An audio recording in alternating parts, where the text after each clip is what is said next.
Barrister Taimur Malik हैं, ये भी अपने एडिशनल डॉक्यूमेंट्स फाइल करने आए हैं। इनकी अपील फाइल हो चुकी है। हम इस मुल्क में आइन में और जो कानूनी कार्रवाई है और जो कानूनी प्रोसेस है उसमें यकीन रखते हैं। हमें अभी भी उम्मीद है कि हमें पाकिस्तान के कानून के तहत और इन अदालतों से और इन इंस्टीट्यूशन से इंसाफ मिलेगा। आपके सामने है कि हम इसको धांधली नहीं नाम दे रहे, ये धांधली नहीं हुई है। इलेक्शंस में डाका डाला गया है अवाम के मैंडेट पर, और इस हाईजैकिंग के ख़िलाफ़ हम आए हैं इलेक्शन कमीशन ऑफ पाकिस्तान के पास अपने फॉर्म 45 मुकम्मल तौर पर लेकर। हमारे जो ग्राउंड्स हैं वो बहुत ही सिंपल हैं। फॉर्म 45 और फॉर्म 47 में बहुत बड़ा तज़ाद है। फॉर्म 45 एक हतमी रिज़ल्ट होता है पोलिंग स्टेशंस का, फॉर्म 45 की जमा है वो फॉर्म 47 बनता है, उनमें तज़ाद हो नहीं सकता। जो इलेक्शन कमीशन या इलेक्शन एक्ट के अपने कवानीन हैं उनके तहत आरओ के पास मुस्तरद वोट करने की कोई अथॉरिटी नहीं है। तो अगर फॉर्म 45 पर, जैसे कि मेरे हलके में सिर्फ 4000 रिजेक्टेड वोट था, तैमूर साहब के हलके में भी इसी तरह बहुत कम रिजेक्टेड वोट था, मगर फॉर्म 47 में इनके हलके में 13,000 रिजेक्ट हो गए, मेरे हलके में 16,500 वोट रिजेक्ट हो गए। तो किस अथॉरिटी के तहत आरओ साहब ने रिजेक्ट किए? उनके पास तो वोट आता ही नहीं है खुलने के लिए। वो रिजेक्टेड वोट्स को देख सकते हैं कि इसमें कुछ गलती तो नहीं है, रिजेक्टेड वोट कम हो सकता है, कभी बढ़ नहीं सकता। तो हम ये जवाबात चाहते हैं क्योंकि हमारा मानना है कि ये एक इलीगल कार्रवाई हुई है in violation of the very act of the election act 2017 की वायलेशन, खिलाफ वर्जी हुई है।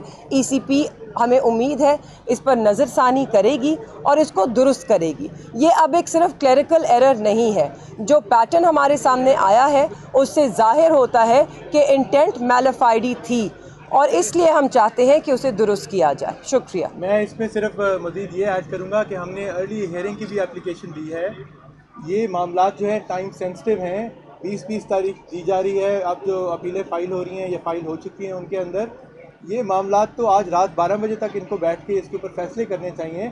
आरओज़ को उनके सारे जो दस्तावेज़ात हैं उनके साथ यहाँ तलब करना चाहिए, रिकॉर्ड का हिस्सा बनाना चाहिए।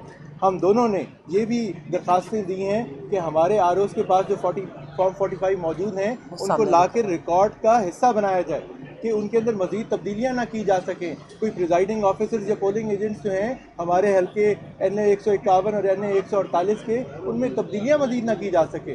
सो ये सब अमल जो है ये बड़ी स्पीड से करने की ज़रूरत है। Justice delayed is justice denied. और हम ये समझते हैं कि चीफ इलेक्शन कमिश्नर साहब को इन मामलों को अगर हमारी बात सुन रहे हैं आज ही देखना चाहिए, इसमें डिले नहीं करना चाहिए। हमारे यहाँ जो बैलेट स्टफिंग हुई होगी वो तो अपनी जगह है, लेकिन मेरे खिलाफ साबिक वज़ीर आज़म को 104 वोटों की लीड है, उनके साहबजादे की मेहरबानो कुरैशी साहिबा के आगे चंद हज़ार की लीड है, जबकि असल में हम दोनों 6000 से ऊपर लीड से दोनों सीटें जीत चुके हैं। और ये खाली हमारे फॉर्म 45 नहीं कहते, जो हमारे दूसरे हरीफ हैं, सियासी हरीफ जो हमारे और जो रिटर्न कैंडिडेट डिक्लेयर किए गए उनके बाद तीसरे नंबर पे आते हैं नून लीग के उम्मीदवार, वो भी यही कहते हैं उनके फॉर्म 45 के मुताबिक भी हम जीते हैं। तो जो दूसरी जमात है जो पूरी पाकिस्तान में हमें कह रही है कि हम आपको फॉर्म 45 दे देंगे, उनके उम्मीदवार भी यही कहते हैं कि हम दोनों मुल्तान से अपने हल्कों से जीत चुके हुए हैं। सो इन मामलात को देखने की ज़रूरत है। हमें आरओ के दफ्तर तक रसाई नहीं दी गई, फॉर्म 47 तश्कील दिए गए हमारी गैर मौजूदगी में।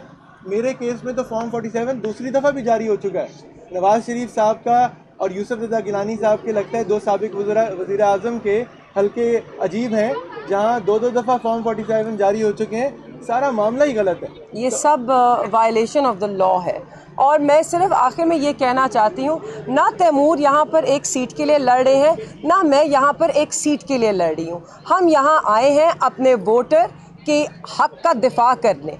उन्होंने जो हमें वोट दिया वो उनकी अमानत हमारे पास है, हम उस अमानत में ख़यानत नहीं होने देंगे। हम अपने वोटर को ये यकीन दहानी दिलाते हैं कि हम आपके हक़ के लिए लड़ेंगे। हम यहाँ सीट के लिए नहीं, आवाम के मैंडेट और उनके हक़ के लिए लड़ रहे हैं और हम लड़ते रहेंगे। बहुत शुक्रिया। Thank you.